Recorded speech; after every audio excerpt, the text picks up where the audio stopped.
खान साहब मुझे बताइएगा कि 8 बजे दुकानें बंद हो रही हैं, कारोबार पे कितना असर पड़ रहा है? भाईजान काफ़ी असर पड़ा है जब से ये 8 बजे का इन्होंने टाइम लगाया होता है, तो कारोबार तो बिल्कुल नीचे डाउन होते जा रहा है। और असल में इन लोगों का ये लोग असल में ड्यूटी करते हैं 5-6 बजे, तो उनकी छुट्टी हो जाती है, फिर घर आते हैं, घर से खाना खा के फिर ये शॉपिंग पे निकलते हैं।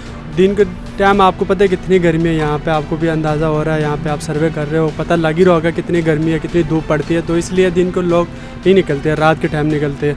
तो हमारी गुजारिश भी है, अपील भी यही इसी हुकूमत से कि ये टाइम बढ़ा दे, कम से कम 11 बजे तक कर दे, ज़्यादा चलो 11 बजे तक फिर भी समझ आता है। और यही गुजारिश है इनसे कि ये करे टाइम बढ़ा दे हमें।